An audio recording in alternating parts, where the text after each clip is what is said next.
Okay, from the UCSC staff, we have Dr. Ajanta Tukurla, the Hello. Deputy Director. Yes, you can use the UCSC staff. Yeah, I think with me there's OEDC, Mr. Sansala AR is there, and also like academic coordinator is Inosha, and former project coordinator and the DDC coordinator Suviraj Velgama, and the new project coordinator Dr. Tilina Haldolgo are here from UCSC side along with the director. Ms. Ansela, is there anyone like missing like from the institutes that who are registered? Sir, we have two institutes missing. I have already informed them to inform me whether they have received the invitation or not, but I didn't get any response from them. Okay, only two, right? All the others are there. Yeah. Seems right now. Okay, yeah, okay. I think And we then yeah. start. I hope they got on time, they will join. I mean, first I would like to say that now uh, almost all academic activities at the UCSC we are commencing from 20th April, but not face-to-face context. It's an online mode. Even the internal programs, just the way how we have planned it. So BIT. Again, we, as you know, that 15 weeks condition we have to follow before we conduct the exams. So we counted the number of weeks we had, then we counted the remaining week. After that, now we have tentatively announced the exams which we wanted to plan, as you may have seen. But I have to say we don't know exactly what sort of a situation will occur in the country, what are the other conditions, situations, rules and regulation.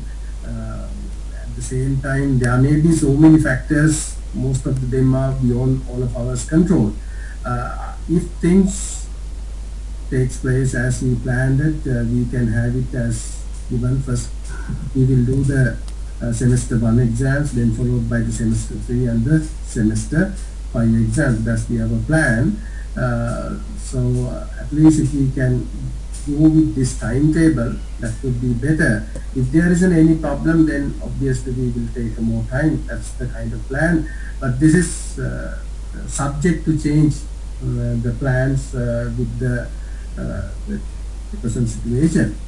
And the results, for your information, most probably the diploma, the results we are going to issue within this month definitely, and project results, and then followed by the degree results, and then higher diploma results, and all these things we will release most probably before the 15th May. That is our current plan. I mean, even though the new UCS is closed, we are doing online as well as lots of meeting and other things affected, but we will try to finish it, all these things. And this time the large number of people seems to be qualifying with the diploma, degree level and the higher diploma.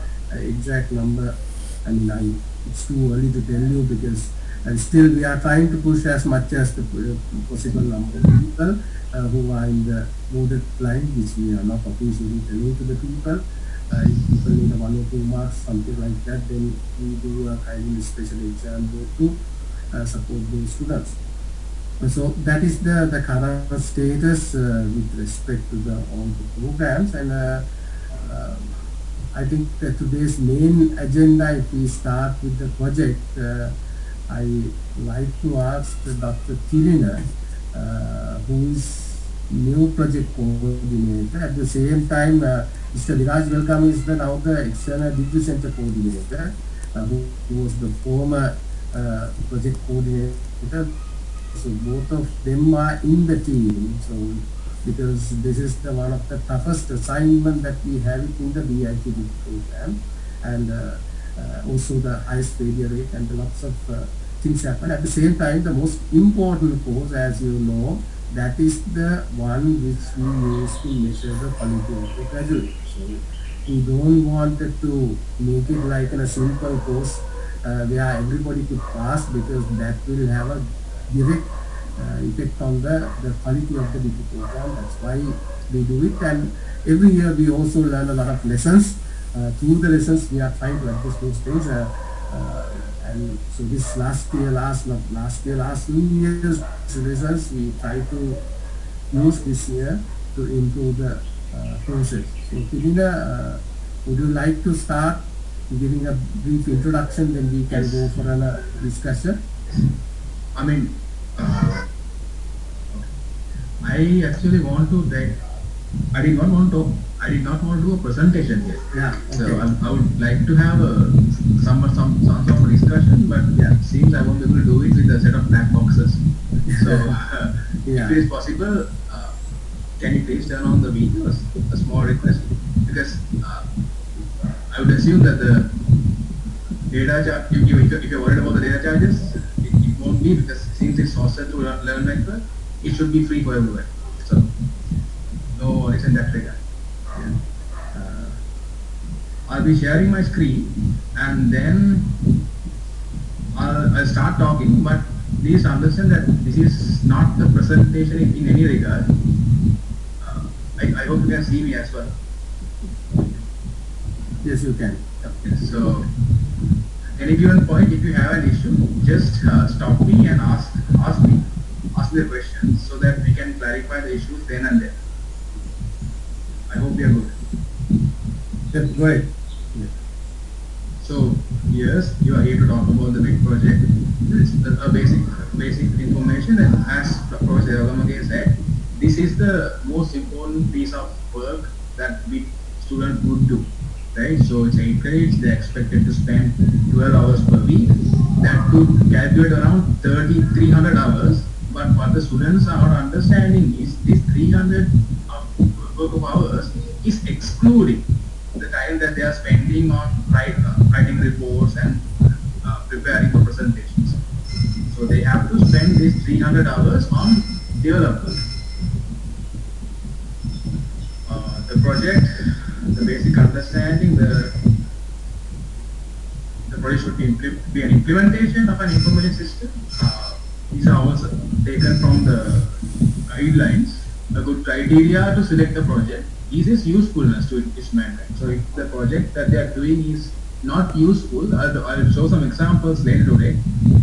There's no point doing it. So when they are selecting a project, they first need to make sure that it's the usefulness of it. I'll talk about some of the key ideas in selecting projects. The first one is clients. See, over the years, we have seen that several clients, they are trying to dictate what the students are doing.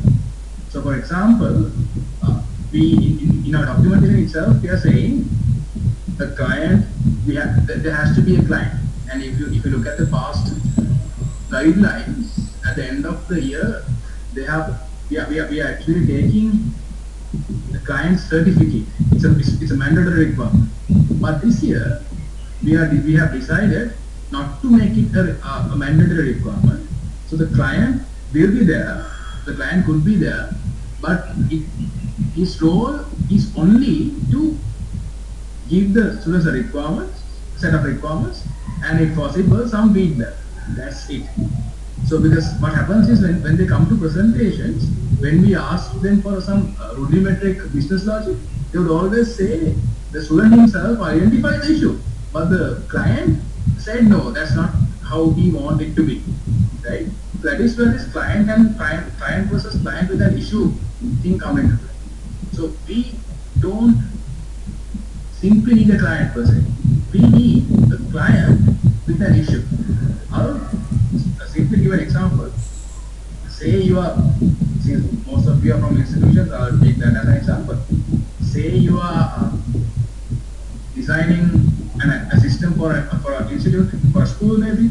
There's like 2 teachers, one person managing everything, right? So if you go and ask that person what his or her requirements is, he would say that he simply needs to manage the information about the students.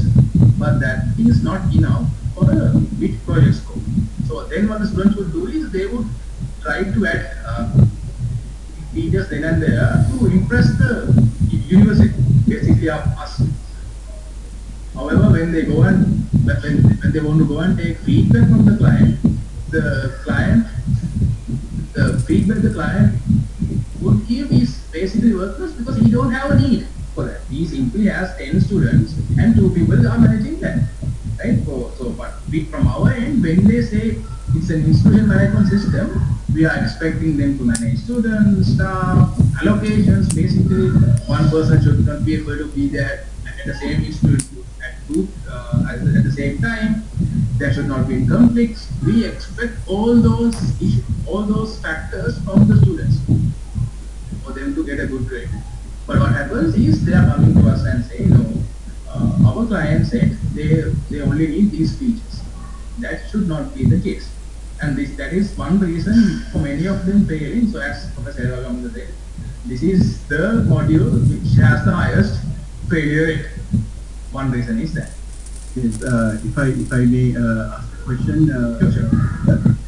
Dr. Thirita, now one of the concerns that you are very clear on what you said as well. I'm very happy that the certification is not mandatory because students are finding it very hard. The reason is exactly what you said. There was a criteria which was mentioned that the client must be a registered company and should not be a relative or someone of the student. Now that becomes, I think I raised this several years back as well, but it's changed right now. The problem is the chances of a student, undergraduate, getting an opportunity from a registered company to do a project is very rare. Very seldom that a company would sort of say, okay, fine, you go ahead and do the project as well, and these are the confidential details, take these details as well.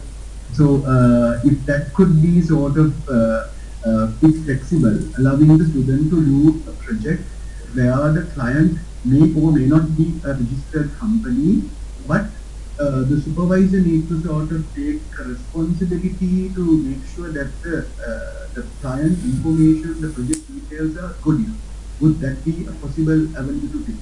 That's exactly what we're discussing here. What I discussed with Viraj as well. Because we simply do not need a client. We need a problem.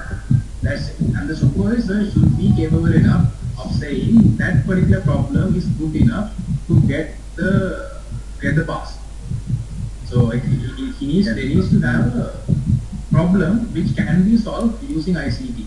A good problem which can be solved using ICT. So the client registration, Viraj is here, right? It's not mandatory this year. I am Viraj. So actually what we need the client is to get the real requirement. Otherwise student has to imagine the requirement. Let's say student is going to develop a library management system.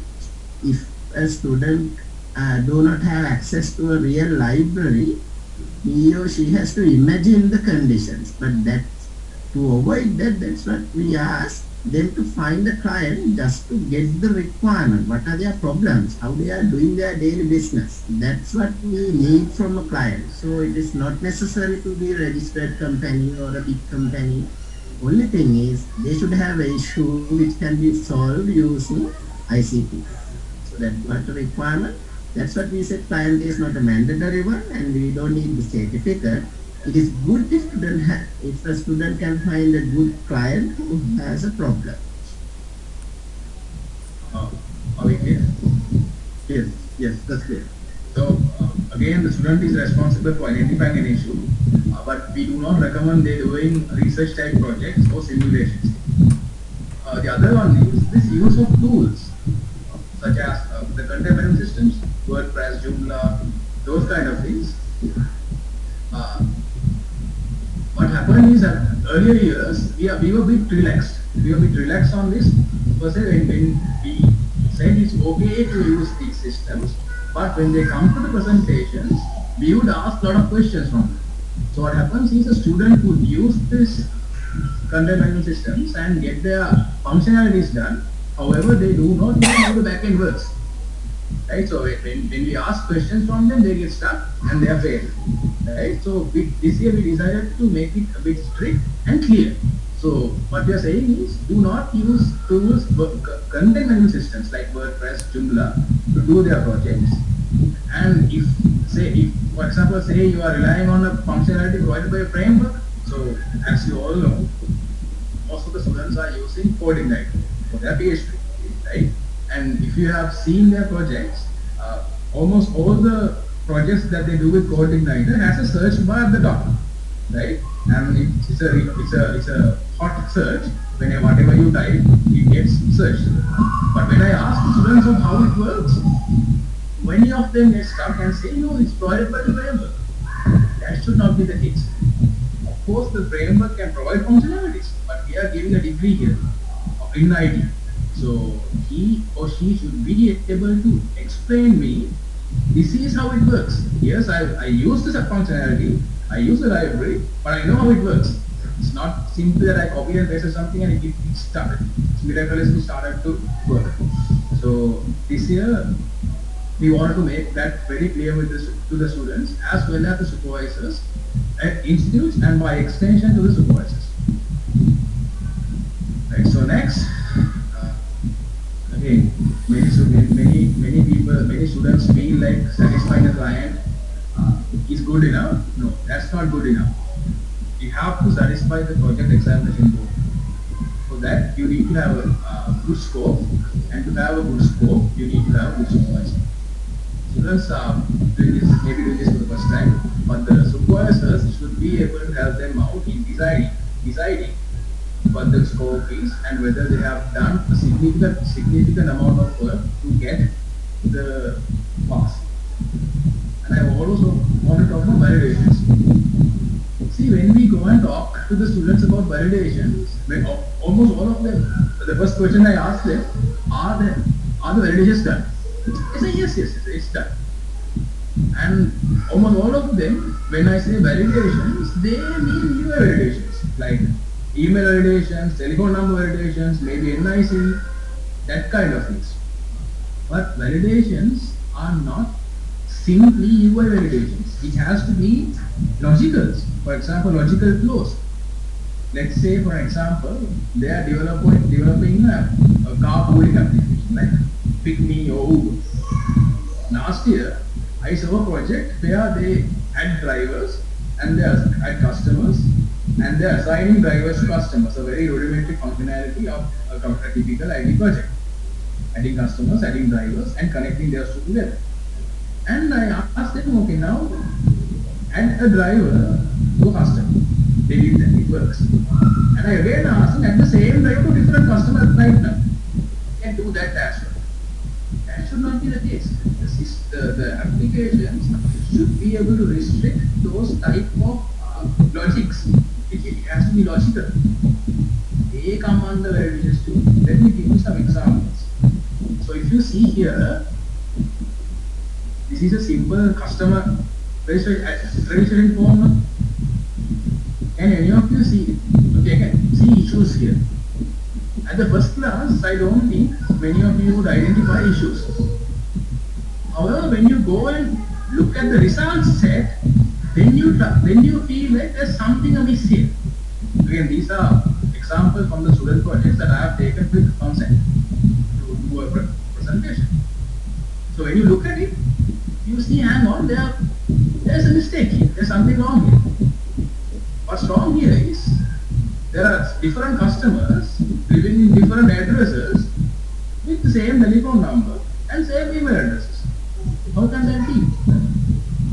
That's because the form, even though they get you to add information, it is not validated. It's just checking the email syntax, telephone number syntax, whether it's required or not.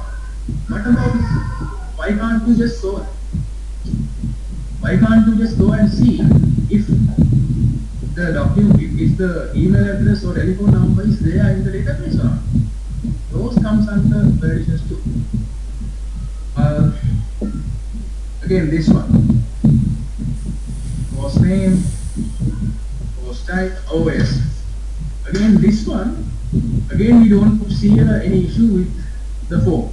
However, when you go and look at the results, now you are starting to find issues here. So you have a course here, certificate course in basic photography for individuals, 6 months, 50,000 rupees. Some lecturer is doing it, a 6-month long project. And at the bottom, there's another course, a similar course, but the spellings are a bit different. Right? 6 months. If you look here, the photography, this is basic part here, is not here, but it's basically referring to the same course. What's happening here is, when you are adding a course, you are relying on the data entry operators, spelling skills, grammatical skills. Remember, when it comes to UI, there's a concept, we always say, recognition is always better than recall. You should not rely on the recalling capability of your users. The users should be able to recognize. What they could have done is to have a drop-down list of courses. So if you click on the course name, the other details should be populated. If you want to add one, there will be a option called other at the bottom of the drop-down list. When you click on it, you can add a new one. That is the basic flow of UIs. I hope you understand. These things I don't see in many of the BIT students. Right? So that's why I wanted to have this kind of a discussion first with you to see what's your point of views, and then as an extension to the students as well. And yes, so, and again this descriptions, so once your course is selected, the description has to be validated, because there can't be the same course with two different descriptions. Like you have here, you have say similar course, same course basically, same person is conducting, but two different descriptions. That should be the case. This is another issue that I'm seeing with many students, is reference numbers. When you're adding, they're adding a task here. Right? So the reference number, most students are relying on typing. Right? So reference number is like REF1100, complex string, but they is typing it. What if the user make a mistake? Reference numbers has to be unique. They has to be automatically generated when you are adding. It is a new. What if the reference number is already existing in the database and you are simply typing the reference number? There will be duplicates, isn't it? So this reference numbers, this unique keys has to be generated. And this time, another issue that I'm seeing in systems, customer in time and out time.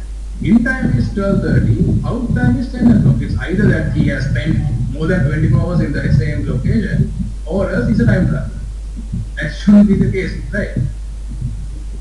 So these are basic small issues, but when I catch it and ask the questions, the students get confused, and then from there onwards, it's down to the task.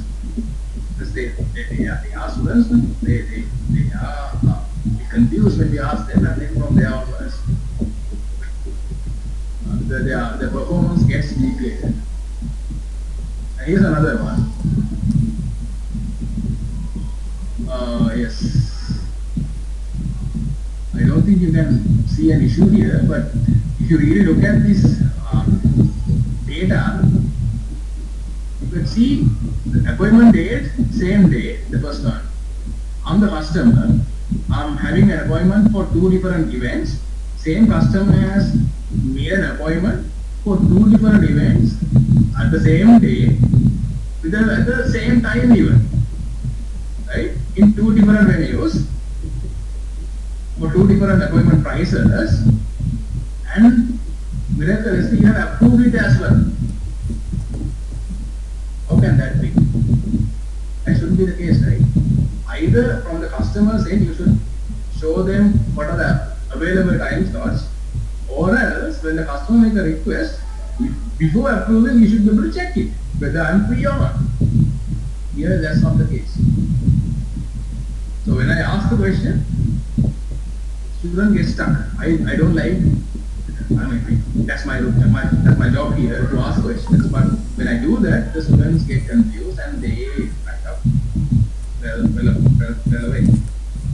And this part, this kind of admin panel, if you look at 100 students, about 99 students have this.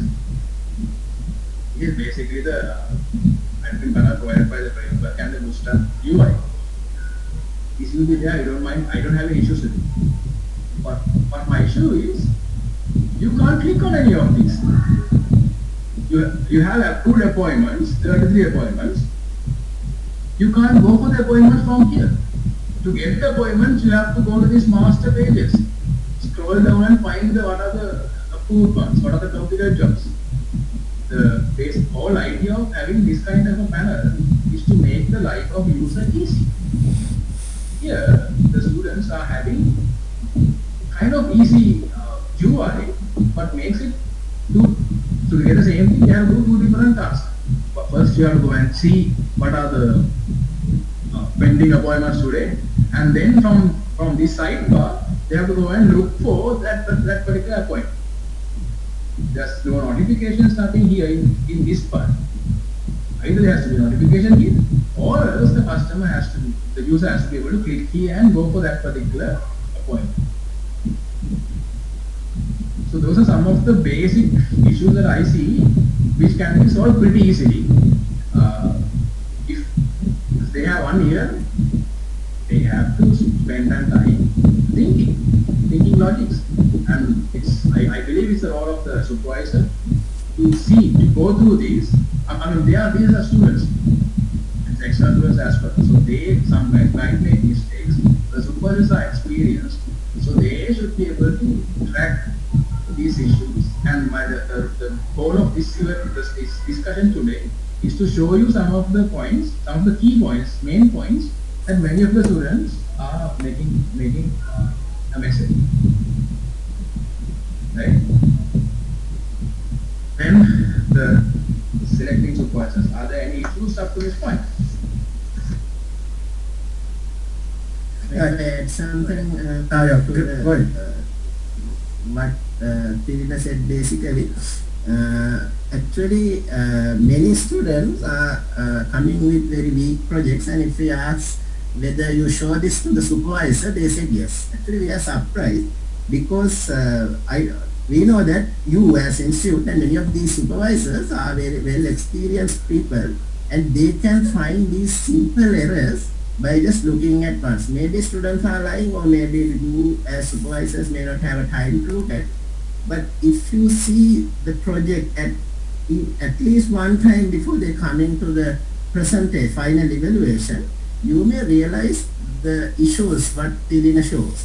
Actually, they haven't think even what the computer can do. Let's say, for example, as Tirina said, if you need to book a vehicle from rent-a-car system, the system allows to book the same vehicle at the same time to two different people. These are very fundamental things. So if you can just look the project at once, you may realize such errors in the system which eventually cause them to fail. So I know that some students are not really tell the truth. They said they meet the supervisor, but sometimes maybe some issues or maybe time issues, they may not meet you. But if you have a chance to look that, try to avoid these very basic problems of the system, then they can present without interpreting, without get disturbance from the panel. Actually, when they present, when they see these kind of very basic things, as Tirina said, if we ask something, they get upset, and then everything will go wrong from that point. So if you can avoid actually happening this, I think most of the project can at least get a C pass, because then we can see what actually that project is doing, rather than pointing out these minor errors. So that's what we need from supervisors actually.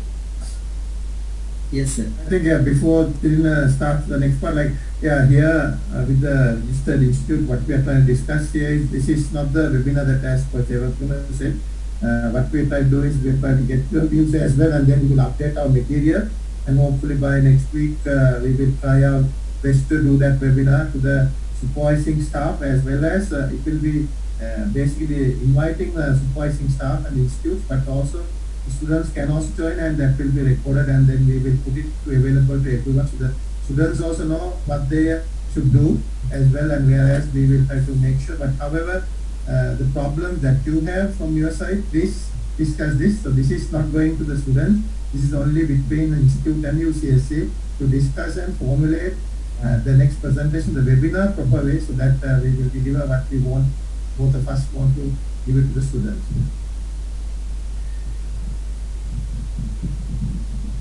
Yes, so the whole idea is to have a common understanding between the university and the institutions. So one issue that we have seen is sometimes the institutions are saying we are thinking of something and the university is trying out something else. We have to fix that, bridge that gap, and hopefully this will do that. So the selecting of a supervisor, a candidate must have project supervisor. Let me read from the document of the guidelines. There's a small issue here which I'm trying to fix. What it says is, a supervisor should be able to guide the candidate throughout the project. Yes, he should have appropriate knowledge in the application area and be an information technology graduate, a professionally qualified person in IT, or a senior user of IT. I'm thinking that this may make some confusions amongst the students in finding supervisors. See, when you say a senior user in IT, for example, let's say some of them may be senior users, but they are not working in the software domain. So if our network operations, maybe security systems, they may be experts in that domain, but not in the software domain. So they have the supervisors, either they have to be lecturers working in the institutions, or else they has to have extensive experience in supervising similar projects. To do that, they themselves needs to have done something similar, right? So when we are trying to say to the supervisors as well as the students, when you are selecting a supervisor, that should be the criteria you look in. They have to have time to go through their projects, go through their documentation, so on and so forth. I come into the documentation part next, but before moving there, any feedback of that? It's clear. Okay. So we recommend the students to talk with the supervisors, meet supervisors at least once in every 2 weeks. That you don't have to be physical. It can be something like this through Skype or Zoom, whatever.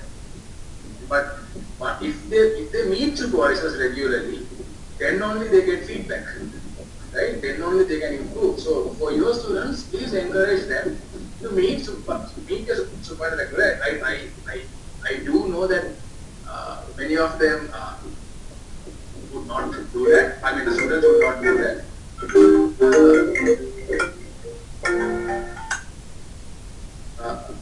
For our internal students, our second year, third year, what we do is we have this progress report submissions, and it has to be submitted for the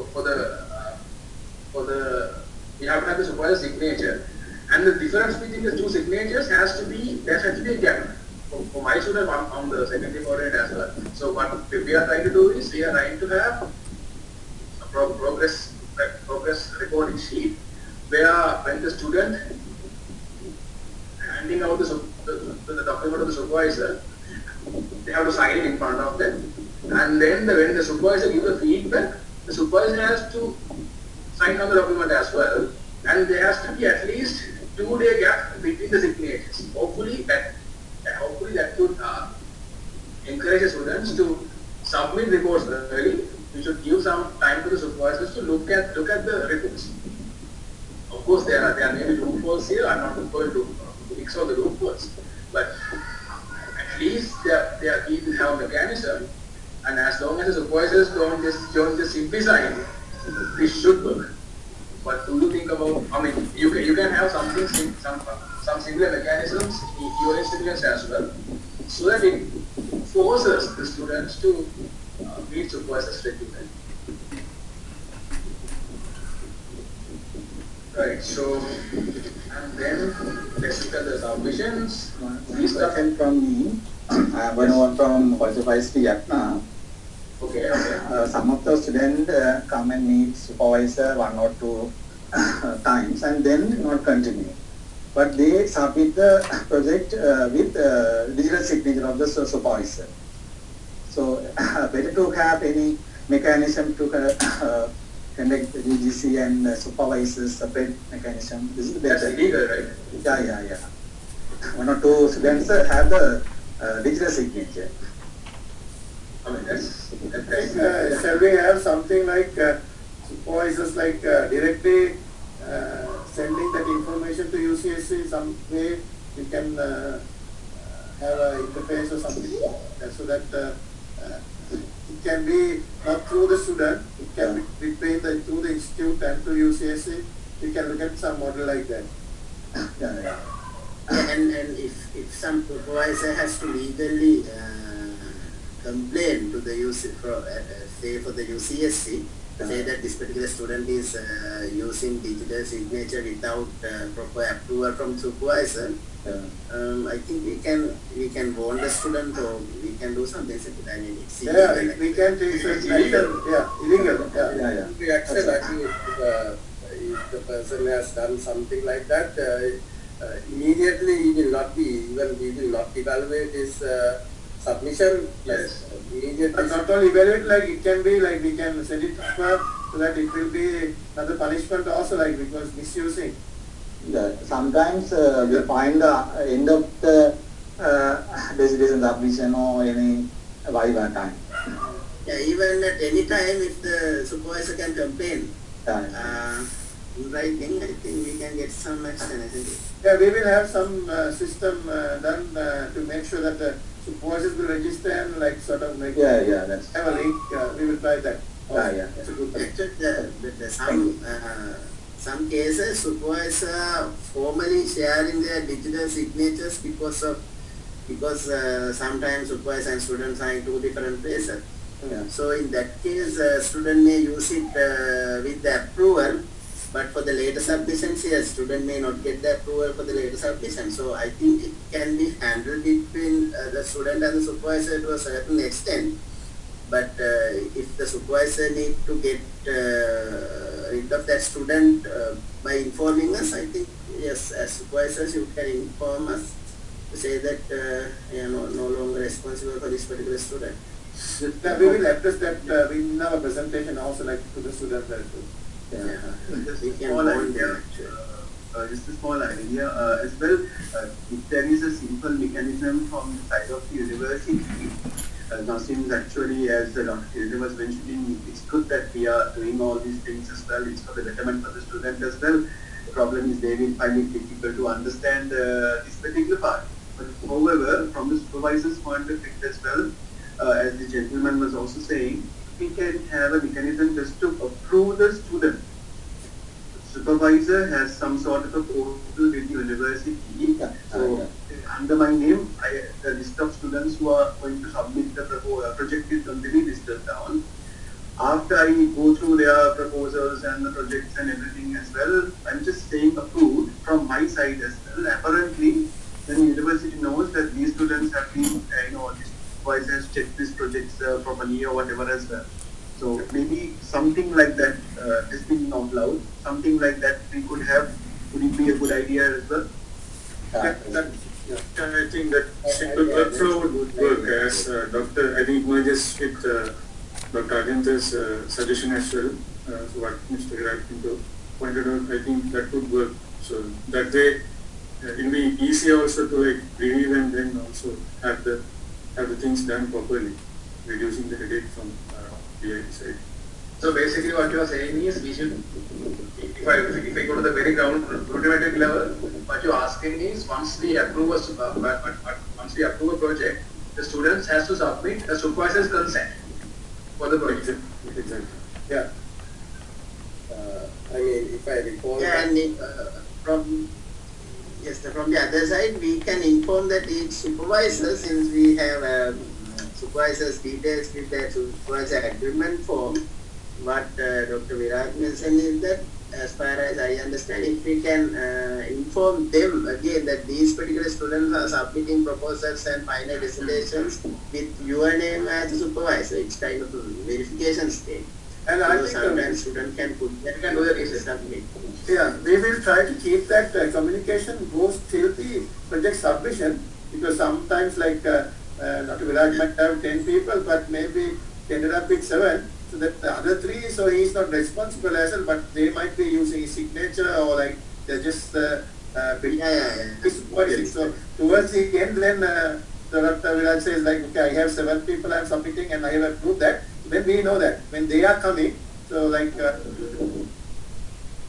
We can do supervisors. Yeah, we can inform supervisors from our side that this list of students have submitted their proposal, interim, maybe project progress reports and the final with your name as a supervisor. So are you okay with that or something? We can at least communicate to the emails. Yes, actually this, since I myself personally have a large number of students supervising as well, it becomes a bit unique because some of the students who basically are from the previous batch, they actually send the proposal even without my consent as well, saying that, you know, it's like the proposal checked last year. So how can I remember the last year project? I asked them, I don't know your last year project. Do you think I can remember your last year project? Because there are so much of things that we have in our mind as well. So I want them to always send it. Sometimes they already submitted it, even without my consent as well, because it's a previous year or the year before project proposal, which we can't remember. We can talk about that because it has to be fresh start, right? yeah, Is it right? yeah. I think Yes, definitely. Even though it's a same project, they have to do it again. Yeah, so from the they beginning. Get the consent twice from the beginning. Yes, they have submitted a proposal. you can't reuse any work unless like your code or whatever is there, you can reuse, but the rest of the code process. They can't use they can't reuse even the proposal because in proposal submission we have a date and supervisor so it has to be new. It can be the same project, but the proposal should be a new one. Yeah. The process has to be started from zero. Anything else on this? All these we will note down and then we will do our drawings back and discuss and then try to have the final webinar. So one more question. Sure. That is, now that the project schedule has changed, and there were some students who submitted on deadline, that is by March 30th, some students submitted. And they have a different Gantt chart from the new schedule that has been published. In that case, do they have to take it out as a new Gantt chart and submit it again, or can they proceed it but they have already uploaded? I don't think they have to do that again. They have submitted it now. Yes. So, but from then onwards, Yeah, it will be the Gantt chart. So I think yes. yes, in That's the okay, alright. Maybe like when you do the interim report, you can do the updates like next submission because still like the dates might, as you know, like whole country is not fixed yet. So we will try our best to keep that dates and try to proceed.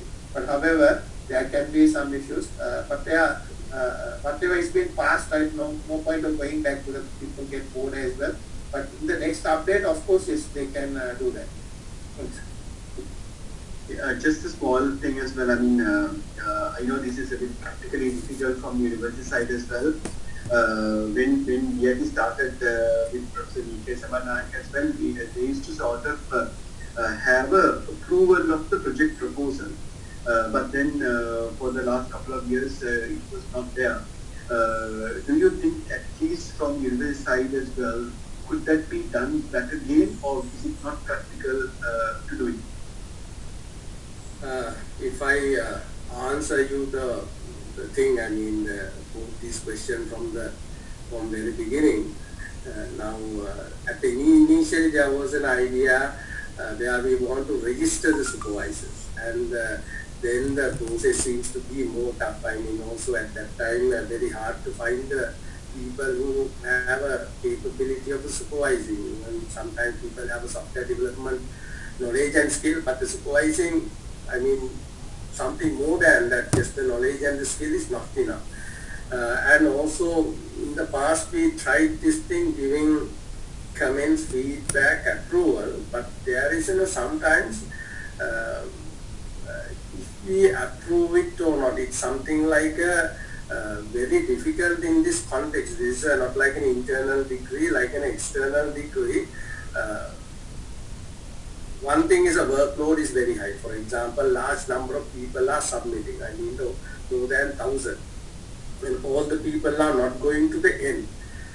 So at the same time, if we take a more time, because one person will have to start go through and give, and at the same time, looking at the documentation, it's very hard to judge whether this is good enough, because some people could write nice documents, some people could write they are not very good in document, but they know what they wanted to do. So what we thought, we give a good instruction guidance where people can decide whether a project is suitable or not. And then we conducted several seminars and giving things, and I know the biggest issue is the scope. And some people do work and they think this is good enough, but the scope isn't a lot of matter. I mean, in reality, people can do the whole work in a 2 weeks time. Even though we say it's a 1 year project, if you carefully analyze, sometimes people even pass by doing a 2 weeks project. And at the same time, now challenges are much more. Now there are lots of people who are outsourcing the project. That's also we have to now consider in a serious way of preventing these all malpractices. Doing something before the final presentation is really hard because of the present capacity, other thing. And also still I think conceptually it's very nice if we can register the supervisors and ask them to select the registered supervisors. But then it's also kind of a restricting. So in the future, most probably in the coming years, we will try to come with a kind of a mechanism the people can register as the supervisors and they will be available. Or we are not forcing initially, but if they can, and then there are different things. I mean, we are not going to the micro level management of the whole these things. It's actually the supervisor. Most of the supervisors are doing the volunteer work, and we are not putting any sort of a bad thing, or they are not committed even students fail or pass. So that's why we keep these things again as far as. But there wasn't sometimes I realize sometimes even Dr. Viraj name appears for 10 to 15 projects as a supervisor. And then there was a question where we discussed internally among the number, one person has become a large number of supervisors. Well, in an institute that's possible, but only thing is if they are not communicating, as you mentioned, and they are in the past students fail and they are putting everything, they are still using your name. One thing we will try out, we will put like a small portal and ask the people to confirm the submission. Again, still the students can cheat. I mean, if they put your name and different email address, we put that into the system and the email goes to the student. Finally, what we really want, whether they are capable to justify. I mean, we pass. I mean, there was at one stage we want to provide the guidance where the minimum participation of the supervisor the student could be able to do, because this is not like a, well, if the supervisor is a capable, experienced person, then there is definitely a significant contribution for the student who's thinking and the development. But the issue is, I mean, we are assessing the student's capability. So we need to really facilitate and to get these things. So it's again external degree. So there are students who are not going for the institute. That also happens, I guess, from the other faculties and other universities. So the problems are quite different. Yeah. Yes, thank you, Professor. Thank you. I think that this is one of thing we are expecting from the supervisor actually. Since it is not practical for us to go through all the 1,000 submissions, if the supervisor can go through the proposal and judge whether the submission scope is enough or not or something, especially if the supervisor has good experience on big projects, it would be good for the student. That is what we are trying to wear the supervisors with our expectation. So then they can, because they will be handling 5 or 10 people, because rather than 1,000 they are handling, so that they will be saying, okay, this is what like you should be like increase the scope for this. It's like what are changes you should do. That's why like we are trying to share that to supervisors. That's why like initially this the webinar we were trying to do like for the supervisors, but then later on we discussed, okay, why not we open up that to students as well. Students also should know that. So that's why like so more targeted towards supervisors, but then the students also like it leads to the students where like students should know what they should be doing. For example, now, if by any chance if the student comes for a submission or the Viva, and during the Viva the project is failed, okay, it's a possibility for them to sort of do the same project once again. Am I correct? They can do the changes and submit it. Yes. But submitted in the next year. We don't have a peak model for the project. Next So now, year, student can do it. We had a limitation for that in previous years, say maximum 2 times 2 attempts for a given project. I think for this year 2020, since we have a lot of things to consider, we don't really go to it. So a student can do the same project even for the 3rd time, I think, because of this 2020 is a critical year for the most of the students. so now what happens is, now for the first submission, we'll say there were some issues. We'll say, for example, the documentation or the diagramming or the system development or certain aspects were wrong. So I think the Viva panel basically will then justify the students as well. These are the mistakes you had. And when the student corrects it the next time and submits as well, sometimes the panel is different. So the panel second time looks at it in a different perspective. The student basically has corrected those mistakes, but then the new panel might basically have some different viewpoints as well. I think that has that goes there, if I'm not mistaken. I mean, if there's a possibility from the university to have a trace of the Viva, like this particular student came for this submission, these are the things we have justified as well. So whoever comes next will know exactly these are the things that the student has to correct. Would that be a good suggestion to include? Actually, the case is that we are giving a total year again to do a new project in different level. So, from our side, it is okay to evaluate it by an independent panel again because we can consider it as a new project. It is just not a modification for the previous one. So, in that case, student should be able to defend their project in front of a new panel because it's a different new project. The student has taken the complete year. It's not just giving a month to come up with the modification. If that is the case, yes, we can direct them to the same panel because we are just asking to do that modification. Actually, students are saying these things when they come to the Viva. They said in the previous year that this is what the panel said. But most of the time is the case that students haven't get that properly from the previous panel, and a student thinks that this is what the panel said. For us, the next attempt is a completely new one, and even new panel can be evaluated that. So a student has to justify it again with the different panel. Because some evaluations, when like most of us are there, like almost all the senior staff, like we will try our best to accommodate and try to do the evaluation. So in that, like if someone comes with a very poor project, we tell certain things, main ones, but not all. Like sometimes people think that whatever you stay at the Viva, that is what you have to do. Because it's a small time period, like we just say like, okay, this is not enough, like this is not good enough to even evaluate. So that's what like we give the main 1 or 2 points and then we say, okay, do these things and come next year. But then they think whatever that we said, not only has to be done. Yeah. So basically, what we do is, Indications for the failure, and students think that doing that is enough. That is not.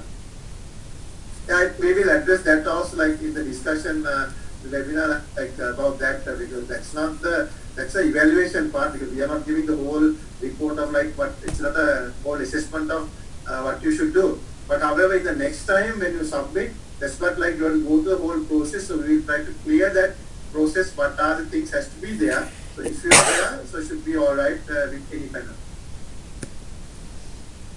I think that's fine. I understand that as well.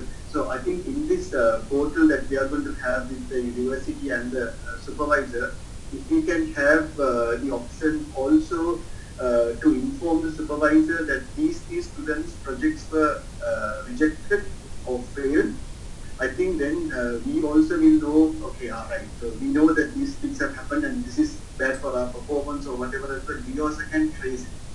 That can be done. Yeah, but we can do that if we have a yeah. This year, I mean, we have discussed this possibility of having a second panel as well for the people who might want to challenge the panel's decision. We are having a second panel, but then me and Viraj will be there. So they'll have to come to us and defend their projects. Yeah. So that's why like this year we are trying to judge the student correctly, and that's what we have introduced the second code examiners as well. Now we are practicing, I think, the last 3 years. So still students think that their project is good, and we still realize that there has to be a minimum thing in order to get at this seat. So in this time we are trying another approach, which is to get another panel if the student is confident enough to challenge the panel. Yeah, I actually to add that, like when we are doing the code checking, if one fails with the attempt given, we straight away put to another panel because just like it's very subjective. So then we will give another task with a different examiner, code examiner, and then if that both fail, then basically we take it as a fail. That's how we proceed in the last few years. But from this year, we decided even the Viva, like if you are challenging, no, my project is good, but of course it will be a more senior panel and most experienced panel. So you have to come to that and then prove. Okay, you will be given before you leave the UCSC, so that you can present it again. So like the failing students, we ask now, we are going to give that option from this year. It is not in different day anyway, it's with the same day. Same day. The same environment, they will do another presentation to a totally different panel. So of course they are very experienced and they know basically what they are looking. So the interim presentation, as you know, is critical. Once the students submit the interim report, we consider him as a CT, right? So that will be his or her first attempt. As soon as the students submit the interim report, they can't go back from there onwards, right? And I want to talk about the dissertation. Again, this is what I want to talk with the supervisors. I mean, this year when I was doing the thesis reports, I saw that many of the students are having like this size of theses, maybe documentation, and inside the documentation there's basically a copy of Wikipedia. Either a copy of Wikipedia or else a copy of W3 schools. That copying and pasting whatever there is in the Wikipedia site, and then put a reference at the top, at the bottom saying this is where I look it from. I mean, that is not how referencing has to be done. I believe almost all the supervisors and the institutions know that. So you can't just copy and paste stuff from the internet. You have to get the gist of it and then write it in your own words if you want to. And if it is only 1 or 2 pages, that's even okay. However, the several theses that I looked at, I mean, the entire thesis is like that. It's basically, once I basically said, why did you submit the thesis? Just send me the URLs. It's basically a copy of the Wikipedia. And when you look at the referencing had several Wikipedia references. And then I asked, did you show this to your supervisor? And then they said yes. And I said, what did he say? And then they are saying, my supervisor said, of course this student will be like, he's lying, but this is what he basically said to me. It's not he, she. It's what she basically told me. My supervisor said, since Wikipedia is available to everyone, since Wikipedia is, everybody can see Wikipedia is the best source for reference. I was shocked, right? So I wanted to make this point. So when when you are talking to your students, basically talk about referencing, talk about what are the available, what are the proper referencing sources, the research criteria, and do not really ask them not to use Wikipedia as a reference. This is not a credible source, isn't it? So those are very, very minor changes, but students are doing it and they are blaming it on them, on the supervisors. Right? So I guess supervisors should know that, and basically when you are looking at the documentation, look at them carefully. The diagrams, whether they are copied from various sources. You can, even though it's not a PDF, even though it's a written document, you can clearly understand what are the parts the student has written, what are the parts that has copied from the website. So that's about the research. Yes, even the project is maybe a student management system, but the diagram is for the pharmacy management system. Yes. Those are common errors because they have copied from someone else and they haven't even changed the diagram title. And then they have to submit a read-only CD or DVD. Because we discussed, take it out. Yeah, actually for the moment, yes, let's you can continue the discussion. Dr. Ajanta will chair, and since I have another thing, I will have to leave the meeting. Okay. Thank you, sir. Yes, let's keep it as it is for the moment. If there is any changes for this read-only DVD, we will inform to the officers or the LHS. Actually, it was saying read-only CD, and since now CD are not available, we said DVDs. And actually, we need the project and the soft copy. I mean, I had this thought. It's not a decision. It's basically more in my mind. When they're submitting a DVD, since if they are only submitting the software and the documentation, they will usually utilize around 100 megabytes. So it's a DVD that has no space. So I thought, why not ask the students to submit a video on what the project looks like, or how to work with the project. So the advantage of that is, let's say in a different year, the student is coming and saying, I did a very good project last year. The panel said, no, this is not a good project and all those stuff, all those complaints. We can usually take the DVD, watch the video and see what kind of a project that they have done. Right now what's happening is, though it's a read-on CD with the codes, you know it's difficult for us to get it up and running and it takes a lot of time. So if there's a small video, I mean, we could easily see what the student has done after the presentations, after the evaluations.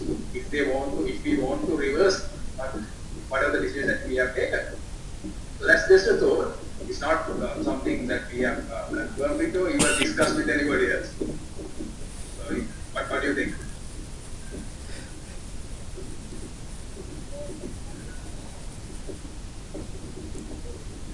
Yeah, I think it's a good idea. But then again, it will add more workload on the students.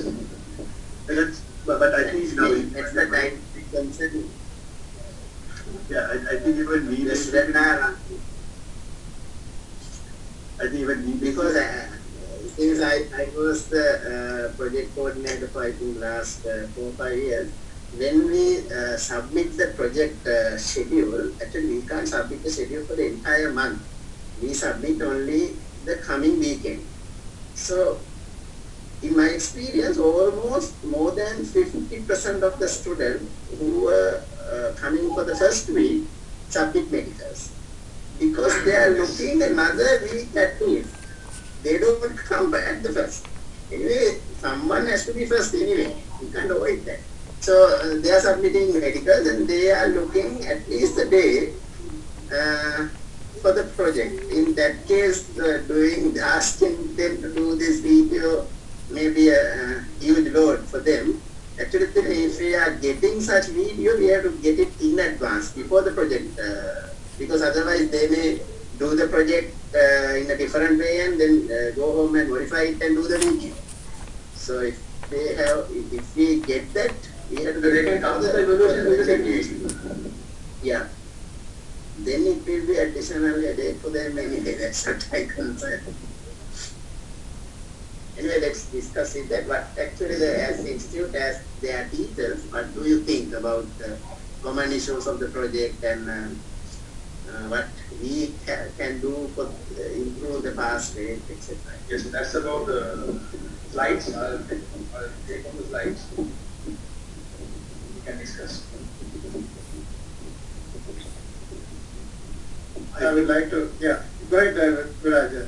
I think the main problem of students' projects I have seen all these years is the technical issue, because most of them the technicality is very less. So because of that, they find it very hard to sort of do a reasonable project for the final student as well. If they are technically good, they might have a difficulty in presenting it as a documentation.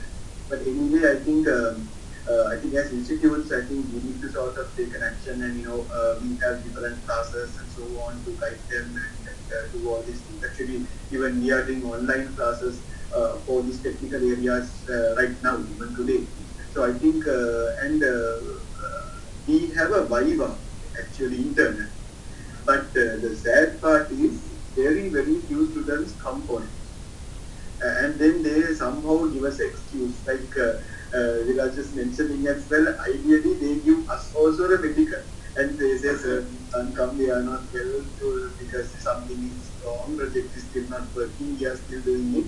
So likewise. So when this approval thing comes, I think we can also just mention to university, these students we are approving them to sort of take part or whatever as well. I think we have to play a big role, as I understand, with regard to the system, and I think we can do that. All of us can do that as well. It's actually for the betterment of students that we are doing. I was just thinking, we never added the plagiarism ratio as at now, but it's not a good thing. My students will be angry with me for mentioning this even right now, but even for these other degree programs and evaluating projects and so on, there is a plagiarism ratio. I mean, are we going to do that, or shall we just leave it lenient for them as well?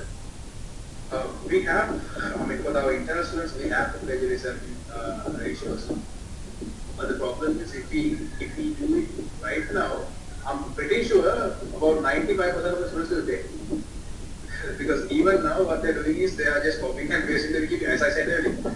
It's basically the Wikipedia that we are looking at when it comes to the dissertations. And past projects. Yes. If they have these past projects, the bad experience that they have, maybe circulated in the social media or somewhere, they are not taking the books we recommend to the DL. They are taking from a bad example, and all the errors, most of the theses have the same error. And when we asked, they said getting from a past thesis. Another point I need to request to the institute, if the students submit the interim reports, that means, as Tina said, they are in the game. So, as supervisors, it is good if you can encourage them to at least participate for the Viva, though their project is very bad, because that experience you are getting at the Viva and that environment, that is very important. And what we are looking, what are the comments from our side, if the project can be evaluated through our examiners, actually that would be a very good opportunity, because they have already paid. They just need to come and sit and get that environment familiar, get that phases, the code examining, how that happens. So eventually that would be a great help for them to improve the project next time. So if they have submitted the interim, ask them to come for the Viva. Most of the students are not coming for the Viva. This time it's more than 100 students. Even submitting the medical and pay the medical fee, they don't come. So that's yeah, I think, because at least if they come, they can get some experience, which is very good for the next time. Yeah, from last 2 years, I think we have made that if you have, because you already pay, and then you start and then you give up, right? So that, but people who come up to interim and thereafter, all are being recorded as registered, and you have sit for that exam, like sit for that paper, so that your results will be published. That will be an attempt. However, it will be an attempt if you do or not, like according to the bylaws. But however, if you just pay, but however you gave the proposal, but thereafter nothing has happened, so we don't include them into the transcript. But however, from interim report onwards, the last 2 years we did that. So you are in the project, so whatever the results comes, right, that will be reflected in your transcript. That is the one thing important thing to remember, and you have to inform that. And also like the other problems with our Viraj, like there are 2 Virajas there. So Viraj Velguma said, so first week we can say that maybe a linear panel will be there at the UCSC so that you can pass your project. So that we have seen the first week of the Viva evaluation, just for I think less than 50% is attended. All are male, right? So that's one of the things, and it's a waste of resources as well, because we plan and then we do everything, and then students won't come up, then all medical come. But because of that reason, we don't give more than 1 week for medical, so that only advantage you get is 1 week. But however, if you come to a linear panel, probably you can get a better results than coming later on. So that's sort of like a message you can pass. But as Dr. Viraj said, like if you all are doing some Viva within your institute as well, like we can go in a different unofficial way. But of course, we can say that if you are not coming through that kind of Viva panel through institute, like you will be put into a tougher panel, right? So that it's just like something has to be created within the society, so that because it's not like we can't give like to give marks and things like that, but some information can be passed through, so that we can encourage students to get the maximum. So as Viraj Velgama said, like once you have paid, like I think make the students to go through this whole process, like even though they are not capable or like they have some issues, but let them go that cycle, because then they will get a lot of experience for the next attempt. But these are like we say like thousands registering, but after midterm interim goes to 600, and then like when it comes to Viva, what's the number, Viraj? This time actually the highest around 350, I think. Yeah, 350. It was a very bigger. Yeah. Actually, we are expecting more in this 2020 because for the most of the students this year is critical. Yeah, now the other thing I also highlight that because from 2018 we are dragging this condition where usually Colombo said like only 3 years been allowed to do any level, so that year 1 maximum 3 years, year 2 maximum 3 years, year 3 maximum 3 years. But however, now still we have people who are registered 2000, right, are doing, I think this year also might be having, so that is about like 20 years now. So what we have here is 2020, December 31st is the last day. After that, all the registration will cancel, so only the 18, 19, 20 people will be there, rest of the people have to start.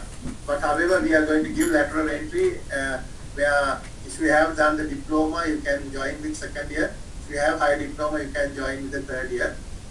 But however, there are some students who have not done diploma, high diploma, and they are not qualified, but however, only project is remaining, but rest of the courseworks they have done. So because of that, this year, what we given was like, that's why like, I said, like, we have removed that condition, same project can only be done twice, but irrespective of that, we will allow them to do a project, right?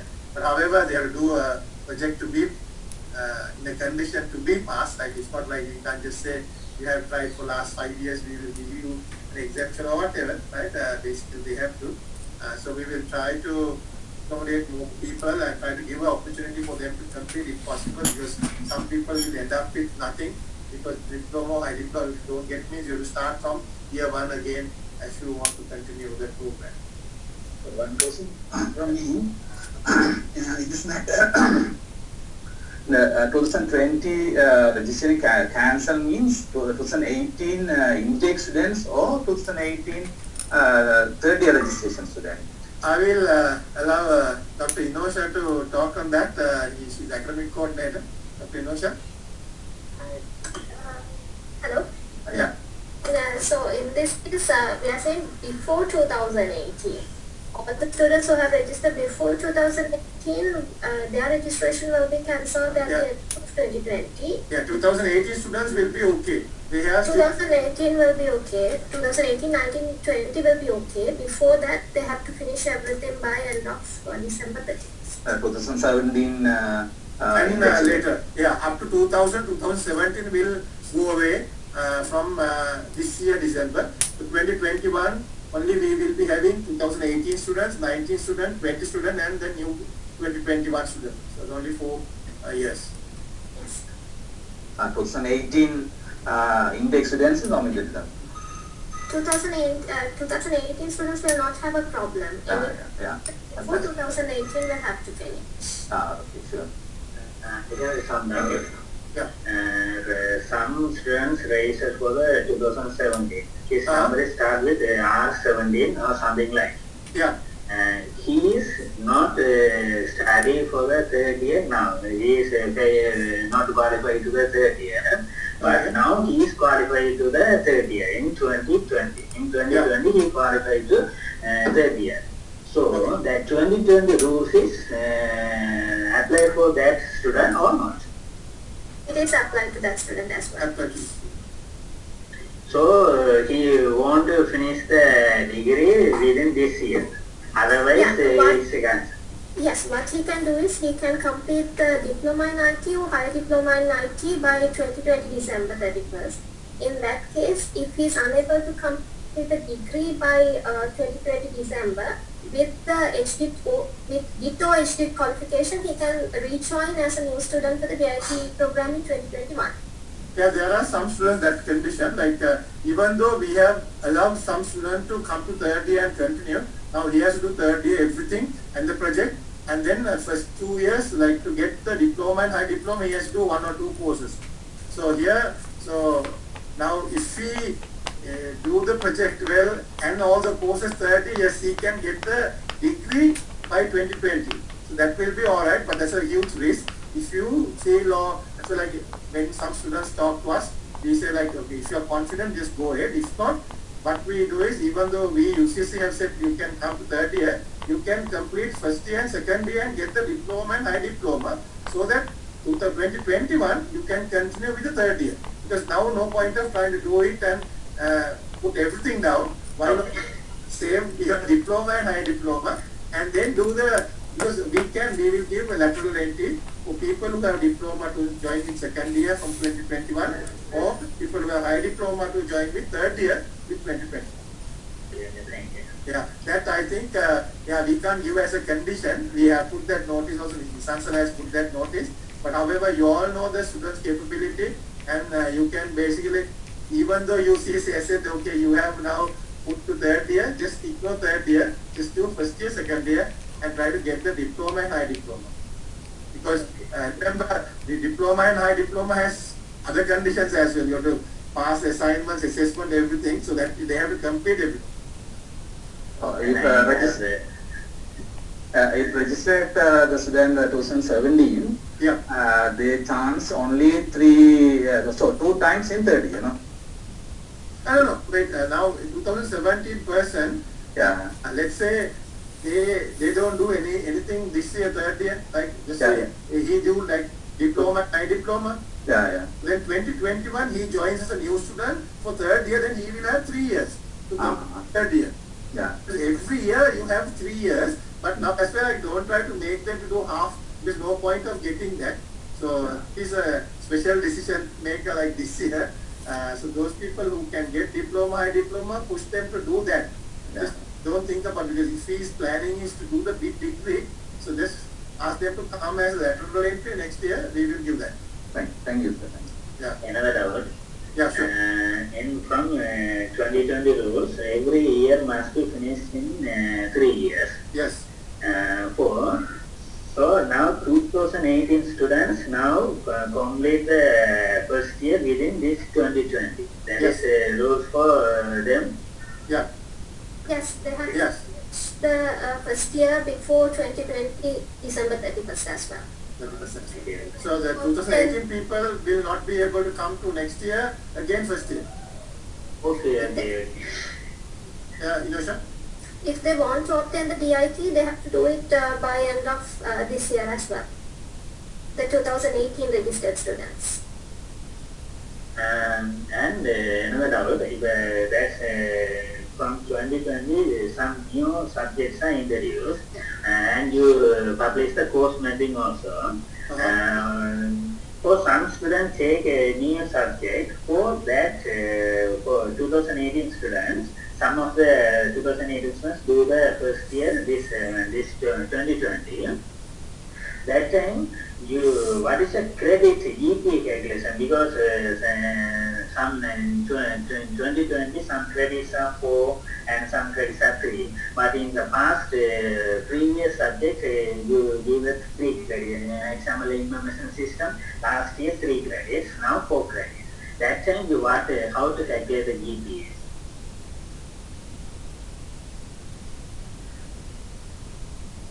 Inosha?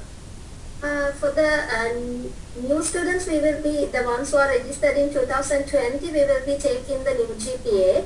And for who are repeating the courses, we will calculate it as the old GPA. That's what we took a decision. Same exam paper? Not the same exam paper. So we are giving the mapping exam paper. For example, they had the information systems. And technology, IST, so this time they will have to do information systems. So that they have to do the mapping course anyway. And for like EN1 301, they have to do an IT course instead of that. So the assessment has changed in that case. So we have changed it a bit. So they have to actually map what is the course that they have to do. And also, please tell them that we have changed the semesters as well. In some cases, for example, programming, it has appeared in semester 2. Now it has gone to semester 1. So they have to make sure that they do it in semester 1. Otherwise, they won't have a chance to complete it in semester 2. Yeah. Another one more thing, because for IT 2405, system analysis and designing, we are giving a repeat exam here. No mapping. Yeah. We don't have a mapping course for that. We will give a repeat exam only for that course. Yeah, in the history, first time EIT we are offering a repeat paper because we try our best to map, but of course this cannot be mapped to any. So we decided to go like, so this year and hopefully next year also there are students, we will run that as a repeat paper. But Dr. Inosha, just I asked a question on behalf of others. Now I am 2018 student and I am doing mapping subject, so A to B, right? So A has 3 credits, B had mapping course and 4 credits. So what I'm going to get after passing the paper? In normal cases, what we usually give is the new credits assigned to that. But because like all the students will be removed from, like they will be exiting from December 2020. Maybe there is a possibility, we still haven't actually finalized that. There is a possibility that we actually give the all credit to these students only for that one. But in all the other cases, it has to be the new credits that we are applying. So far, that's what we have. I hope like that's what I think you are trying to ask that question as well. Yeah, we will try our best because in this 2020, like this, we will try to give the diploma numbers and high diploma numbers. We are trying our best to give whatever the maximum possibilities from the student point of view, because a lot of people will not have the chance to continue, right? So then we will take the best possible options that can be done within that and trying to accommodate. But that is for this year, like 2020, for the whole students. Okay, thank you. Dr. Inosha, I mean, just a small question. You mentioned that you will be giving the credits, maybe the older one or the new one. But currently, when you do that, will there be a provision because for a particular academic year, there is a minimum number of credits to be absorbed. So when you do give a lower credit, will that be sufficient for the particular year as well? Normally, we said that for each year, they have to obtain 20, and so when we actually map this, we have calculated that it will not be a problem for the students. We have actually checked all the number of credits. So with additional credits as well. So it will not be a problem. Yeah. What I can tell you is those students who have done in the old syllabus have done multimedia in the third semester. So now multimedia as an old student, if they have done that and if they have passed it, we are transferring it to semester 5. So in that case, they will not get 4 credits, they will get 3 credits. That will not affect the total number of credits or the number of C's that they have to get, because we have aligned it in a way so that all students will be able to accommodate, will be able to obtain the required number of credits. But there are some issues like students are raising now. Even though Dr. Inoshi said like we can transfer multimedia, but if that is been considered for your diploma or high diploma board, then we can't transfer that to the third year. So then you have additional course. That's why like some people say my friend was given this course, why not me? Because you got diploma, but that friend has not got diploma or high diploma. That's what the case. Like we will try our best. Like whoever can get the diploma, we will keep there and give diploma and pass it, rather than pushing to third year and give nothing. Right? That's why like we also doing those kind of alterations, trying to make sure like which is good for the students. Because giving diploma, high diploma is much better than making you third year eligible and ultimately end of 2020 December you don't get anything. In fact, actually that's why we are taking a lot of time to give the DIT and the HDIT list. So we are trying our best to give the maximum to the students. So that's why we're giving it. Yeah, I think we are handling about like more than 35,000 records, right? Yeah. Yeah, from 2020, 2000 onwards. So that's a huge lot. Like people just don't know where they are. Some students like, but however the records are there. But I think my 2 project coordinators might be not happy because I'm trying to take the discussion to something else. But however, I said project and the other things that of course you can discuss. But anything related to project, because Elena and Viraj is trying to update the documentation and the presentation and give us that. But of course, yeah, we can keep. Thanks for Dr. Viraj to like you have to cancel the lecture and come back to this discussion. That's all right. Yeah, because we said 20th onwards the semester will be rolling on. Like maybe we should have the institute discuss, because you should be at least some sense of that. But it's good, like any of the institutes would like to share that that you are contacting the students and doing something online. Yes, in my case, like we are doing some Skype sessions, so we are very in the early mornings and we are proceeding with the lectures. Good. We are from Panchapati from Jaffna. We are also conducting online lectures using Zoom tools from last week of March. Okay, thank you. Yeah. Yes, it's a Metro campus. The Metro campus also we are doing for the weekday, weekend, all the lectures through MS Teams. Right. Anyone else? I think it seems both institutes as well as the students are anyhow familiar with these online tools. You can use this to supervise students as well. At least if the student cannot meet you physically, just ask them to come on Zoom or something, then you can just before the presentation. So the most of the time the student complain that they can't meet their supervisor because supervisor in Colombo has students in Japan. So now both students and supervisors are familiar with this online technology. You can use this in the future. Even the country settle down, you can still use this. Yeah, Tirina, I think we can highlight that in that next discussion as well, like supervisors' feedback with the UCSC. So we are going to have a different direction. We'll discuss that maybe after this meeting as well, how to do that. But I think it's good so that they have to have some way of communicating. So if they can't move, like let's say Jaffna, like maybe the student is from Vavuniya, but still they can communicate with this maybe any time period. So that's what, like we will try to push that through our presentation as well. And I talked about it in the presentation, but I did not stress on it. Yeah. So, what has done students? We should talk about that. Yeah. Anything else? Anything else? there are some newcomers here as well in this discussion, because we have, I think, it's answer about, we have 17, no, altogether? We have 17 institutes. Yes, we have 17 institutes registered, so we are putting all the 17 members' details on the website as well. So we will be communicating with you all as registered institutes. Also, like that's where there are in this group now all this all the faces that I see very senior and they are doing for last few years, but there are few institutes are new. They also will be in this discussion.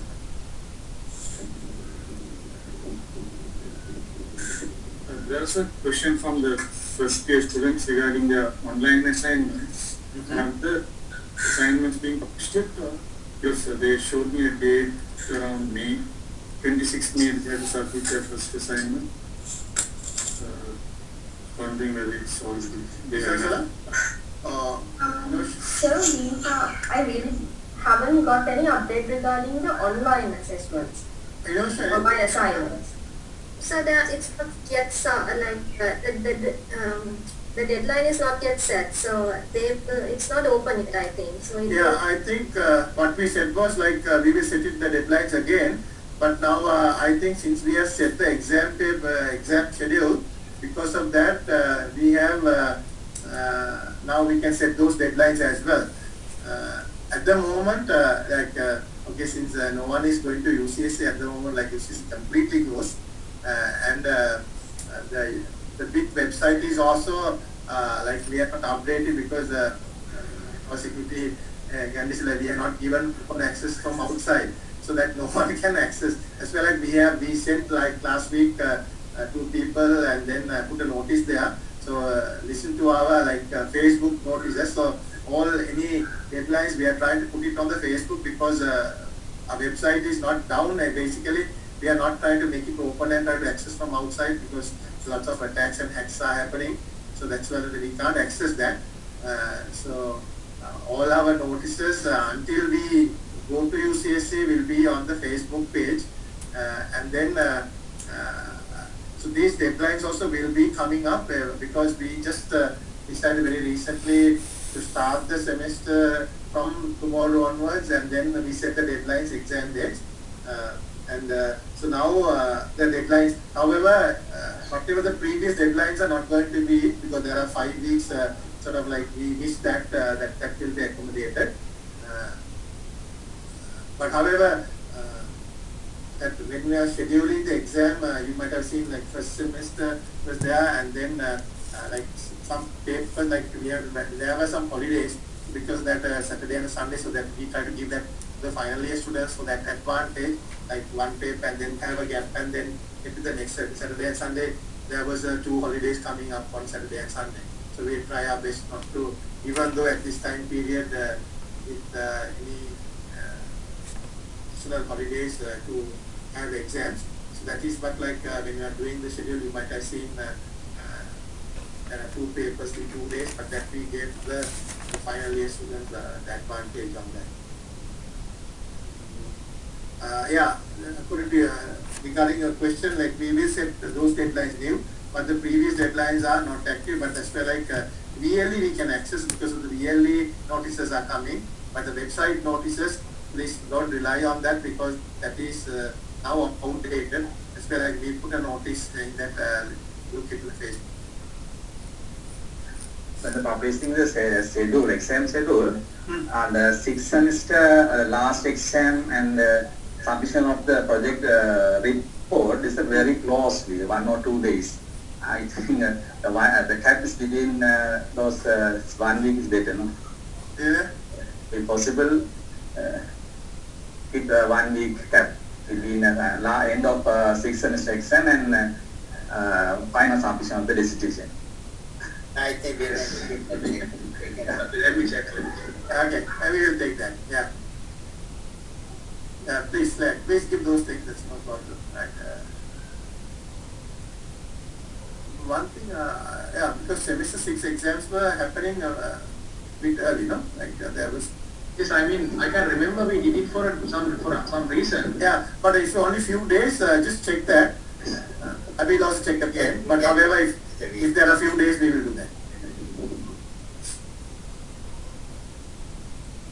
Anything else? Examination is at 28th of November and final decision submission is 1st December. So 3 days gap is only 3 days, okay. So we will make it about another few days, like make it quick. We can change it. Okay, We will try. Yes, now I remember. What we discussed is, because in the middle they have some sort of a... Yeah, that's what we just tried to come on there. We had a discussion. We said like, because they have, because papers are not this time Saturday and Sunday. Later they have a Saturday and a gap and a Sunday. We thought they can do the project. That is why there was a purpose, but maybe we will drag little bit few more days. Thank you, sir. Thank you. Yeah. So always there was a reason as well, like we try our best to give, but the thing is, yeah, this time, yeah, final year students are good because they don't have at a stretch Saturday and Sunday exams because of that holiday. So.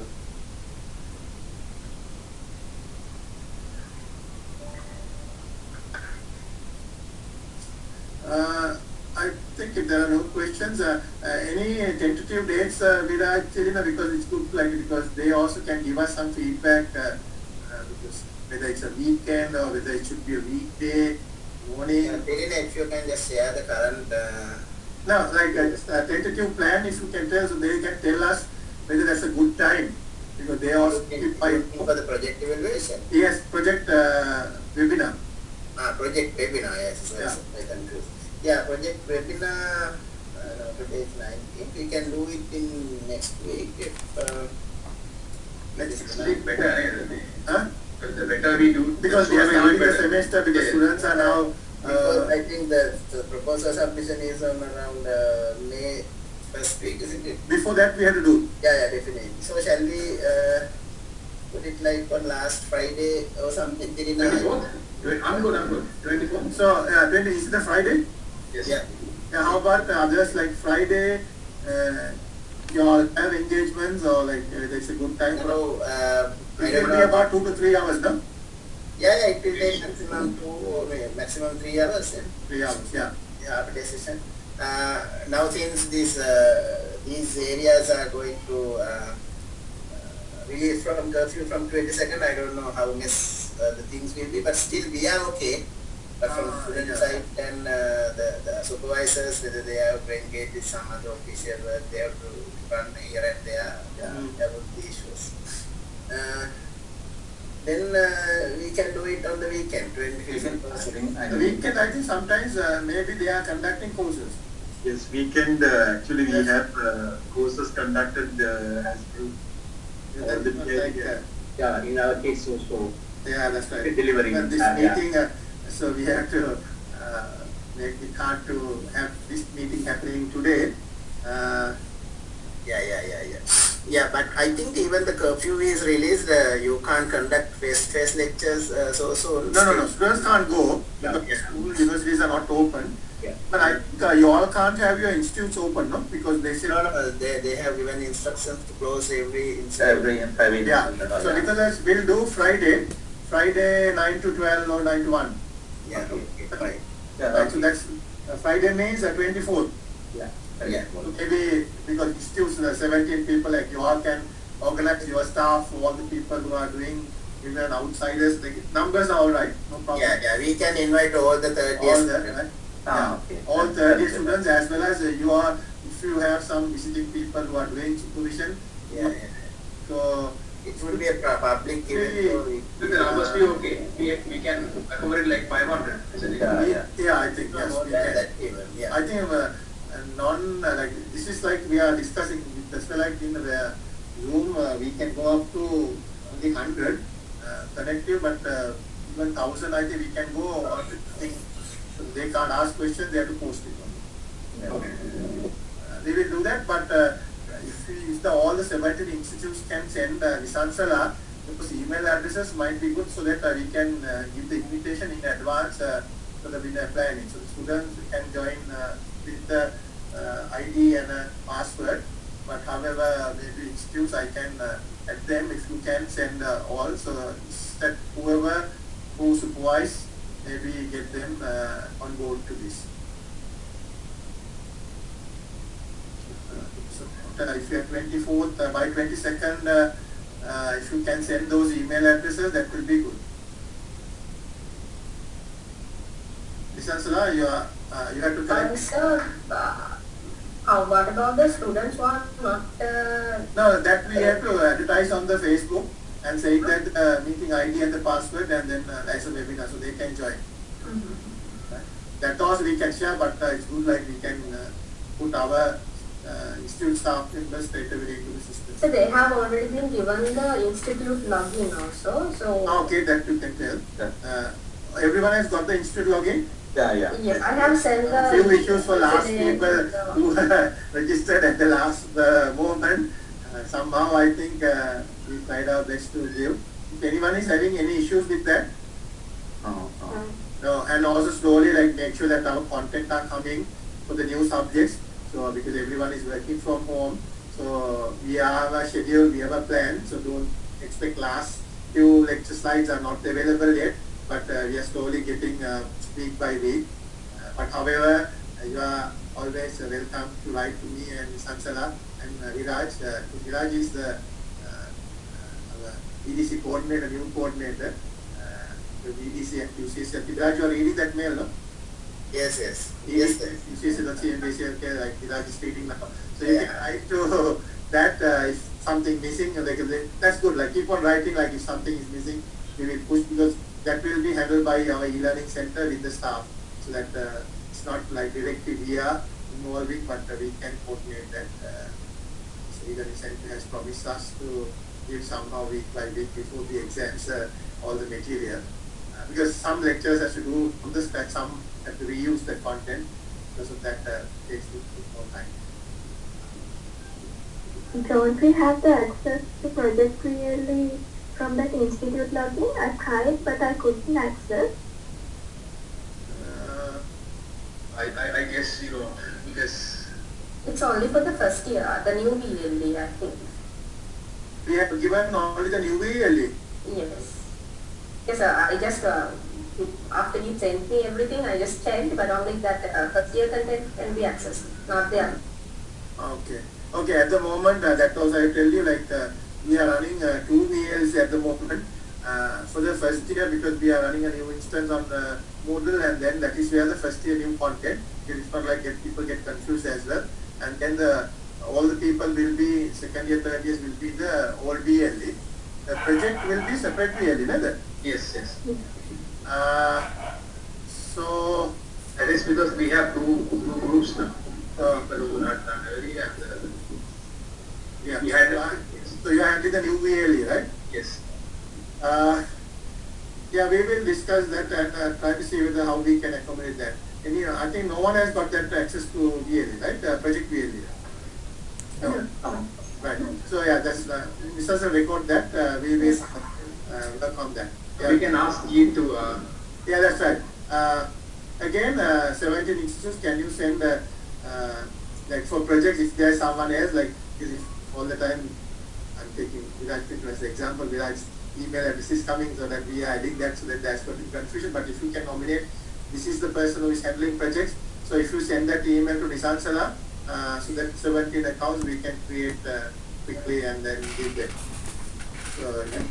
So you can nominate someone, like if that person is no longer going to be with you, just tell us that we will reset the password and give you someone else to access that. But yeah, you can nominate and send that 17 separately as project VLE request. Then we will do that. That's it. Good. Yeah, it's very good. So almost 2 hours. This is about 1 hour. We will discuss with you all any issues. So however, it will be a whole thing. They will be discussing expectation, maybe some documentation, whole process. So are you planning to take some questions as you go on, or like? Yes. Don't mind. Yeah. Okay. But however, the model that we will say this is how it is going to be evaluated. But some of the things we discussed today. Of course, we will be asking questions. I didn't say I will be lenient. No. I said like here, in the next webinar. Yes, I mean, it's not this. Yeah, no. Webinar, they can ask questions. But the because we have a set model, we will work on that model. Whatever we discussed today, we can incorporate. Definitely. Apart from that, no. But however, if there's anything you want to still, like if you just in the middle of the day today, like you realize, we could ask this source like BitPro, right? Yes, BitPro. BitPro at UCSC. So he's reading that mail, so you can straight away write to him. And also you can write to EDC at UCSC to Viraj, so that both of them are planning that thing. Okay, with that I have one question. Sorry, sir. Yeah. Some of the students didn't access VLE this year project exam, still not. Still not? Yes, they register for the third year and 2020 project, but still not access the VLE project. If they send me an email, ask me, and this year, without even checking, but whoever sent the request, we gave access. Yeah, so actually this year we have given, if you have someone said, okay, I didn't even register, I got it. Whoever paid for third year, like we have given without looking at, because still some of the issues are, they have paid, but they have not sent us the vouchers, and because of that, our EDC has not gone through the whole process to give that. So currently what we are doing here is we have given as whoever who asked for particular week, and we did the query who registered 2020 third year, we gave EL. So that's like, we need to do that. Just ask them to contact me. Ask that for student numbers to AR Nisansala, AR EDC and BitPro. Just copy that, we will straight away do that. But however, once the university starts, we will go proper, like people who paid and registered. Then some of the people we will removing from the VLE. Yes. And if you got to know, like, okay, I had access, now I am not having access. Maybe they are having some payment issue or something, right? Because mail delay is also happening because some of the people have posted and like that. So those students, if you have paid, if you have a copy of the voucher, please send it to AREDC. So straight away we can rectify those problems. At the moment we are given more than the number registered for VLE access because of this time period. And then later on we will be moving unnecessary people from the some of the students made the 30 registration on March 12 or 13, something that day. That's the case, yeah. Because from March, I think 14th or 13th of yeah, also close, we don't have any. But just send me. If you are saying that's more than enough for us, straight away we will put them into the system. But to send all the payment vouchers, email to Nisansala, so that it's much easier for us to do that. Oh yes, we need to talk about that as well. It's emails. Yeah. BitPro is to discuss issues with projects. Yes. To get access to BitPro projects, you have to talk to admin. Email. Yeah. So when you're talking to students, they discuss this. Yeah, I think we have put that on I think it's there in the email. Frequently asked questions, FAQs. You can look at it, our FAQs now we are keep on updating last year and this year a lot of information. So a lot of people can find those things. We try to accommodate the FAQ, and there also we have said because the etiquette has to be there to whom to write. Straight away, some people write straight away to UGC secretary as well. Some of the questions that's Sri Lanka. But however, project related ones to whom registration related things, and then academic matters to ACC, and then if things are not happening, they can write to us as well. We have given our email addresses. But I think that is the delay. If there will be delay then. So if you ask me academic register, I have to send it to innovation. Yeah. And then so there will be delay. Vice versa too. So if they can send the email to the relevant person, then they will get the actual sorted quick. Yeah, we will try to promote more and more about all these email addresses, what they are supposed to be, and even maybe try to aware when they come to institutes as well, like how do you get that? Some students said that when they post their vouchers and all, they didn't get their ID yet. Okay, yeah. None of the IDs for new batches we have done.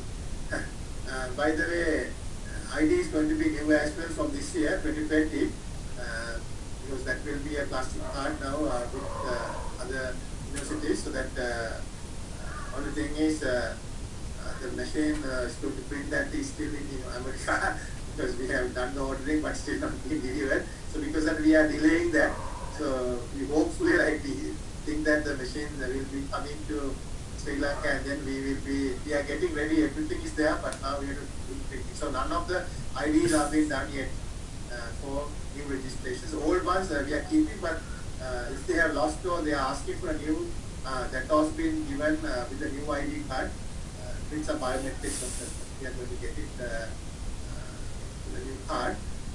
So in case there's a delay, yeah, they are not issued yet. So for the all, if they are asking for the IDs that were sent for the endorsement, they were all being endorsed, but with this situation we could not post it back. But the duplicate IDs we have kept it, so once the new ID will be issued, they will also be issued according to the new format. None of the 2,000 registered students have got any ID, but others they could have, because the same thing we can endorse and send it. We will be continuing those long sleeves until it finishes, or like some people have lost it, the new card will be issued then with that. Okay, for those I think sent for the endorsement. Yeah, if they were sent for the endorsement, we have done that, but the thing is we can't post it right now. Even postal was not working for 1 month. I think still now they are doing for essential things only. There will be some lot of delays going to be. And we have asked them not to send the ID because it is not actually necessary. But since it has been the practice for so long, that's right. But however, endorsement is not necessary. It's like with the new card now, you don't need endorsement because we have our records that we can read from that. Because that you don't need to bring that, and there's a lot of hassle to send your ID card in post and with other people's hand. That now we are going to stop that, but still some people are doing that. We don't need to get endorsed because we checked everything so that the systems are there. I have another question. Some secondary and third year students also have the access to new semester 1 VLE. They have they are already completed DIT, but they just go through the content and practice results, and they have enrolled themselves for those courses. Is there a problem with that? Because they said there was a button called Enroll Me. This is what we have done this decision again like a few years back. People who are in the higher level, like level 3 or level 2, we give free access to lower levels so that if they want to do some repeats, we are not going to charge. The LMS, early days we had a charging mechanism, and then people who paid only given access. But since they have already continuing, we just thought of giving that. But now, yes, people who have not required also can access. That's where if it is not required, you should not. But however, if they have gone, that will be all right. But however, we had some issues like some people are attempting assessments, and then the problem is they had a record and this also been attempt, and we had some issues with recording. This is also another attempt, and then there are some confusion. People who have passed later on found in their system that they have failed because they have just tried it for fun and then they did do well, but then the next year in the rolling out of the marks, that attempt also been recorded. So now we are trying our best to very hard to find those people, but however we try to address that. I think now we are okay with that system. No? Yes, we are okay. We are actually checking the ones who have already passed, then if they have failed. Yeah, that's right. So we are now the condition in our criteria not to consider that because we had some issues and that is because of this. So no problem, let them do, because that's knowledge. Let them do whatever. That's not going to harm to their existing results. We have locked down their results. So having new courses, accessing, try to look at it, that is good. That is what we want. That's why like we stop charging as well. Okay, thank you for that.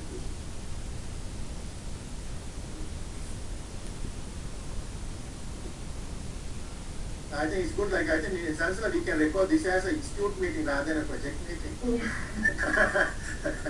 Yes, yeah, because our audits are also looking at like, we have said like we have 2 meetings per year, and if we don't have, like it goes to our, we call this, KPIs, right, and then our audits are everything, and looking at whether we have conducted this meeting as we can make this as a good meeting also. Yeah. Okay. So then 24th, I think it's confirmed, but you will be seeing. But send us the emails who to be added to that. Numbers not limited in number. Okay. With that, thanks for coming at this time period. Like I think you can continue well into this now. And then others like here, and then some of the new infants are also there in the SU so like on local they also put some information. Please get involved with the project webinar that UCC is conducting to the supervisors and the students. And that will be recorded, and that will be, we are trying to put it on our VLE as well as, so if someone wants to have it in your schools wherever you want, you can share that. So like public domain, right? So that the content can be given to you all that. Okay. So thanks, and see you all with another meeting later on. Hopefully, like we should be able to go with the current deadlines which we have set. We are still not sure whether the schools will be open for us to have exams. So all things are there in rotating in our minds, but still we are working with the plan. The government and until it be okay, and because we are going to have BIT within this year. That's why like even this the closure, like we might be able to finish by December. It's a good news. Earlier we were thinking like okay, it will go to next year as well. So definitely next year also like we will start February 1st, which is that. So now we are trying to keep 1st of February as the starting month of the semester year. So that nothing happens beyond this point, I think it should be all right. We need your help as well to make the students ready for the exams. Do your best, right? And we will try to give our support from our side. Okay, with that, I will say thank you. Thank you. So you can give any refreshments next meeting probably. Yes, I can give you some refreshments. Okay, thank you, sir. Okay, thank you. Thank you. Thank you.